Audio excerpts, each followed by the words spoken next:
আসসালামু আলাইকুম বন্ধুরা এবং দর্শক। আমাদের সবার উদ্বেগ কিন্তু এই ঢাকা শহরকে নিয়ে, কারণ ঢাকা শহরের জনসংখ্যা প্রায় 2.5 কোটি। এই শহর দিন দিন বাসযোগ্য থাকছে না, তার পেছনে অনেক কারণ আছে। আজকে আমি শুধু কথা বলবো শহরের যে ওয়েটল্যান্ড, পানি কিভাবে কমে যাচ্ছে। এই চিত্রটি আমি দেখেছি 1989 থেকে 2024 সাল পর্যন্ত। 1989-তে প্রায় 82 স্কোয়ার কিলোমিটার ওয়েটল্যান্ড ছিল, সেটা 2024 সালে এসে দাঁড়িয়েছে মাত্র 17 স্কোয়ার কিলোমিটারের মতো। এই যে রেটটি, এটা প্রায় কোএফিসিয়েন্ট ভ্যালু প্রায় আমাদের 78%।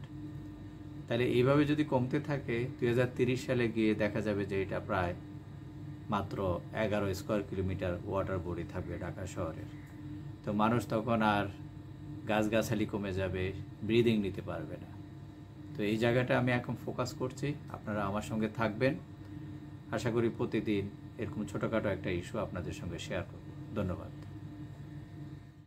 আমরা যদি ঢাকা শহরের দিকে তাকাই, 1989 সালে এর ওয়াইডল্যান্ড ছিল 82.28 স্কোয়ার কিলোমিটার, এবং সেটি 2004 সালে মাত্র 33.86 স্কোয়ার কিলোমিটারে দাঁড়ায়, এবং 2010 সালে গিয়ে এটি পৌঁছেছে মাত্র 28.65 স্কোয়ার কিলোমিটারে, এবং যেটি 2024 সালে 16.9 স্কোয়ার কিলোমিটার হয়েছে। এবং আমরা যদি তার ট্রেন্ড দেখি, সেই ট্রেন্ডটা দেখা যাচ্ছে যে আর এর ভ্যালু 79.45 স্কোয়ার কিলোমিটার, 89 থেকে 2024 পর্যন্ত। এবং এই ভ্যালুটি আমরা যদি তাকাই যে 2030 সালে গিয়ে দাঁড়াবে 11.88 স্কোয়ার কিলোমিটারে, প্রায় ধরতে পারি 12 স্কোয়ার কিলোমিটার।